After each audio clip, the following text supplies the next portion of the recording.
Señores, la importancia de reconocer el reclamo ciudadano y la relevancia que tiene hacer un reclamo con razón. Eso es lo que hemos estado aprendiendo en la República Dominicana durante los últimos años, sobre todo hacer reclamos de manera pacífica pero contundentes que al final se han traducido en resultados positivos para la población dominicana.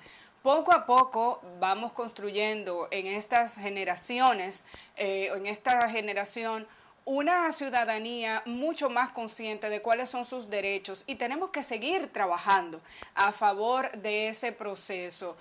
Luchas tan importantes como la asignación del 4% del Producto Interno Bruto para la educación, se lograron producto precisamente de las iniciativas ciudadanas, del reclamo contundente de una población que entendía la relevancia de asignar más recursos al sector educativo para mejorar la calidad de la educación que tenemos en el país. Ese tipo de situaciones la hemos vivido durante los últimos años y se han dado pasos de avance. Un resultado similar es el que se obtuvo en el día de ayer, cuando el Poder Ejecutivo dio a conocer un decreto presidencial que dejaba sin efecto un permiso que había sido otorgado por el Ministerio de Medio Ambiente para que se construyera un hotel en un parque nacional. Qué importante esta decisión del Poder Ejecutivo, pero más relevante aún, las razones por las que se llevó este proceso a una investigación. Fue el reclamo ciudadano, la denuncia pública, el hecho de que conocedores del medio ambiente y conocedores de este parque salieran ante los medios de comunicación, se levantaran, grabaran videos en el local y dijeran aquí no. Y creo que este es un proceso muy importante el que estamos viviendo en el país, porque nos demuestra que no hace falta lanzar piedras, romper estructuras públicas para lograr lo que se quiere. Lo que se tiene es que tener razón y tener motivaciones contundentes para que los argumentos sean escuchados y al final se traduzcan en consecuencias como la que hemos vivido en el día de ayer. En el día de ayer, el Poder Ejecutivo emitió este decreto, el 315-20, que deja sin efecto el permiso que había sido otorgado en enero de este mismo año, el 14 de enero de este mismo año, a la compañía Globalia para que construyera un hotel en el Parque Nacional Cotubanamá, el Hotel Live Bayahibe. Este hotel iba a ser construido en lo que se ha denominado como el área de recreo del Parque Nacional, que no es más que una fórmula que se ha encontrado para poder violar y violentar muchísimos parques nacionales. Entonces, el decreto presidencial que se emitió ayer, hay que decir que se produjo como consecuencia de un proceso iniciado, como dije anteriormente, a raíz de las protestas ciudadanas. Se comenzó a conocer cómo esta compañía había obtenido el permiso y los permisos para comenzar este proyecto allí, de qué manera se iniciaron trámites incluso durante el gobierno de Hipólito Mejía, cómo este proyecto había ido y venido en múltiples ocasiones y cómo los límites del Parque Nacional habían sido modificados en varias ocasiones. Testimonios de exministros de Medio Ambiente fueron muy importantes en este proceso. Una comisión creada por el Poder Ejecutivo hizo un levantamiento de información y citó a ambientalistas de la Universidad Autónoma de Santo Domingo, a exministros de Medio Ambiente, a personas que estuvieron vinculadas al momento en el que se declaró esta zona como Parque Nacional para poder identificar cuáles eran los límites reales de este Parque Nacional. Como consecuencia, se ha decidido que el hotel no va. Y no va porque una estructura de esta naturaleza no se puede considerar una estructura ligera, que es lo que se permitiría en una zona de recreo. Ahora bien, creo que también, además de esta enseñanza de que los ciudadanos siguen alcanzando y logrando sus metas cuando hacen un reclamo, y por tanto este tipo de acciones no debe evitarse ni se debe criticar como ocurrió ayer en el Hospital de Santiago. También en el tema medioambiental tenemos muchas tareas pendientes que hemos citado recientemente y de ahí el desafío que tendrán las nuevas autoridades de organizar mejor esta casa. Hemos terminado este gobierno con un ministro de Medio Ambiente que es agricultor de profesión, o sea, cuya profesión es la agricultura y por tanto sus intereses con los temas medioambientales están más vinculados hacia otro sector y su vínculo con la naturaleza es diferente, tiene otra visión. A raíz de esto ha habido varios conflictos vinculados con la protección de las áreas protegidas, valga la redundancia, y la administración de Ángel Esteves, que como ministro de Agricultura tuvo un desempeño muy diferente. Necesitamos un Ministerio de Medio Ambiente que organice la casa, que organice esa estructura, que tiene alrededor de 5 viceministerios, cada uno de los cuales más importantes para este país. Y en ese proceso tenemos que tomar decisiones que nos impidan llevar cada vez que haya una decisión vinculada a un parque nacional que tengamos que atravesar por una crisis como lo que se acaba de atravesar ahora, donde comenzamos a pensar en los posibles recursos y la posible corrupción que pudo haber detrás de la obtención de estos permisos. ¿Qué ocurre? Que la ley de medio ambiente, así como es una ley que abarca algunos temas científicos tan importantes y que protege nuestro espacio natural y establece incluso su uso, también deja abiertas muchas puertas. La razón por la que este hotel logró un permiso es porque se supone que estaba en el área nacional de recreo del Parque Nacional. Y esa característica hace o permitiría que se pueda construir cierto tipo de edificaciones. Yo creo que a partir de esta lección lo que tenemos es que comenzar a decidir qué se puede y qué no se puede hacer en un área de recreo de un parque nacional. Tenemos que aprender a utilizarlos, tenemos que tener acceso a ellos. Es más, a facilitar el acceso haría que la sociedad dominicana conozca y aproveche más sus recursos naturales. Pero no podemos entrar en este tipo de debates cada vez que se vaya a intervenir un parque nacional. Esas zonas grises que tienen nuestras leyes son las que en muchas ocasiones han facilitado incluso actos de corrupción. Entonces, a partir de ahora y de esta lección, yo creo que lo que tenemos es que utilizarlo como un aprendizaje para decidir de una vez y por todas qué se puede y qué no se puede hacer en un parque nacional y cerrar las llaves para evitar este tipo de discusiones, este tipo de traumas y este tipo de procesos cada vez que tenemos en riesgo recursos naturales tan importantes como los que se encuentran en un área protegida. Una acción positiva es la salida de este gobierno de Danilo Medina, que en estos días va de lo bueno a lo malo dando tumbos. Qué importante, qué relevante que a través de la consultoría jurídica del Poder Ejecutivo, que ha intervenido en varios procesos relevantes, se haya decidido tomar esta decisión. Uchi. Muchas gracias, Amelia. Bueno, 100% de acuerdo con todo lo que acabas de plantear. 100% de acuerdo. Y qué bueno que al final de su mandato el presidente Medina decidió corregir ese entuerto y no dejárselo a las nuevas autoridades. Qué bueno. Y muy bien el enfoque que haces señalando lo decisivo que fue la actitud de protesta. Por eso es que la protesta es un derecho, pero es también un deber. El ciudadano que está viendo lo mal hecho no se puede quedar callado. Y por eso fue como tan molestoso lo que dijo el ministro de Salud, lo mostramos en el segmento anterior, sobre las damas que estaban protestando porque estaban inaugurando un hospital sin terminar. Y él dijo, sabemos quiénes son, como si fuera una amenaza velada, pero insustancial, porque se van pasado mañana, digo, dentro de 3 días. En 3 días se van.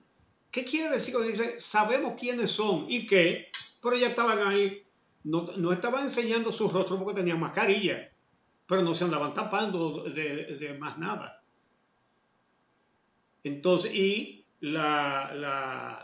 el voluntariado Jesús con los Niños no es una organización clandestina. Bueno, pero en el caso del Parque Cotubanamá, por fin el gobierno tomó una decisión correcta. Por otro lado, algo positivo también, el Consejo del Poder Judicial destituyó a 3 jueces por faltas graves. 2 de ellos por una sentencia arreglándole un mundo a unos narcotraficantes y otro que se prestó a unas falsedades, unos falseamientos para demandar a Edesur y sacarle 2 millones de pesos a Edesur.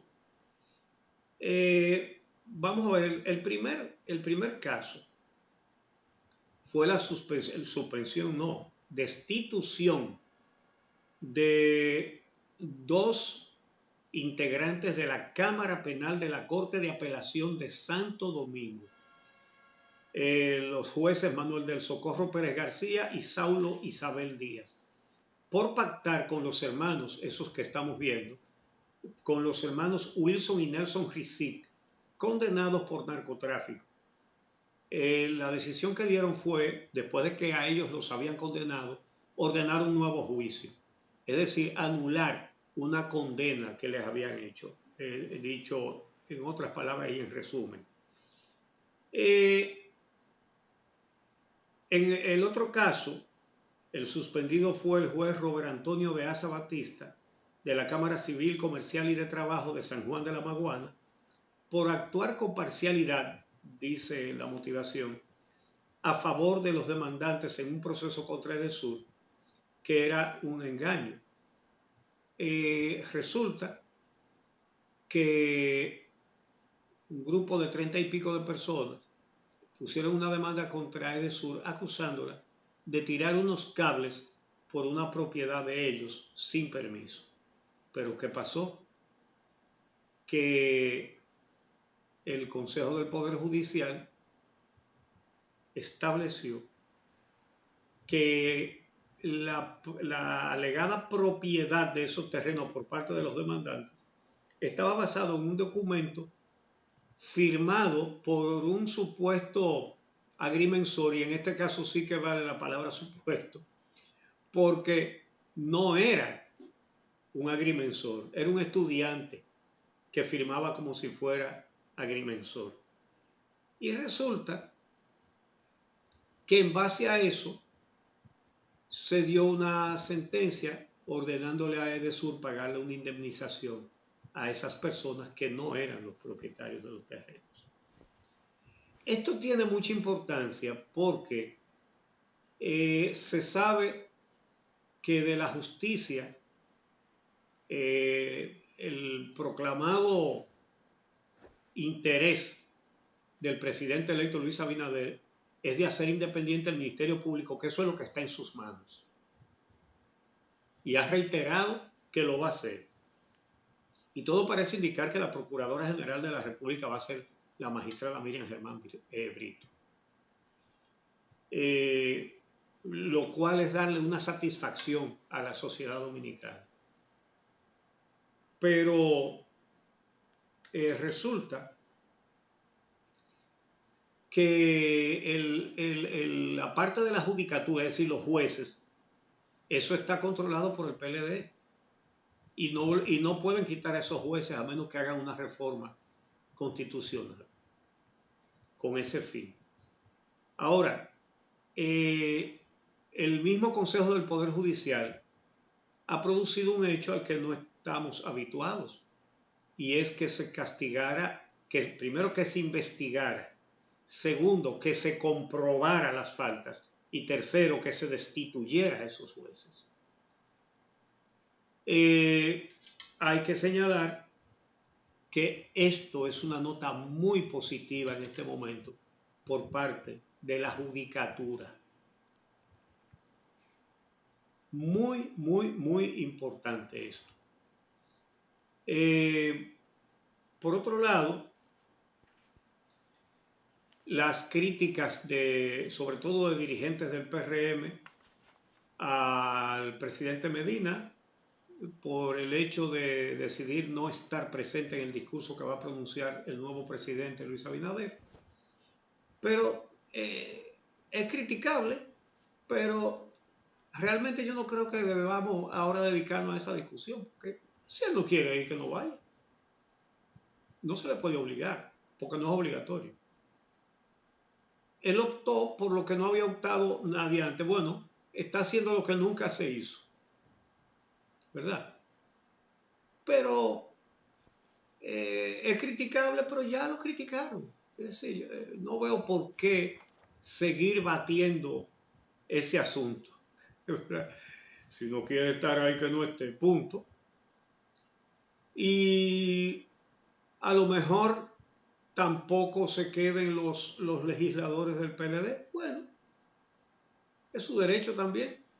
El PRM lo hizo la vez anterior. Así que, ¿qué hace que lo haga el PLD? Lo importante es que la juramentación no necesita de esa presencia para su validación. La juramentación del nuevo presidente es válida con o sin ellos. Entonces, ojalá que fuera con ellos, por supuesto, pero si no quieren estar presentes tampoco es obligado. Y finalmente, para completar este segmento, aunque es una noticia que se conocía, tiene la importancia de que el presidente de los Estados Unidos, Donald Trump, anunció ayer la delegación de los Estados Unidos que viene a participar en la toma de posesión, a presenciar la toma de posesión del nuevo presidente dominicano Luis Abinader. Como ya todo el mundo sabe, esa delegación estará encabezada por el secretario de Estado, Mike Pompeo. Y esto es un mensaje recíproco de que habrá buenas relaciones entre los dos países. Ya lo habíamos expresado anteriormente. Es necesario que haya buenas relaciones entre Estados Unidos y la República Dominicana.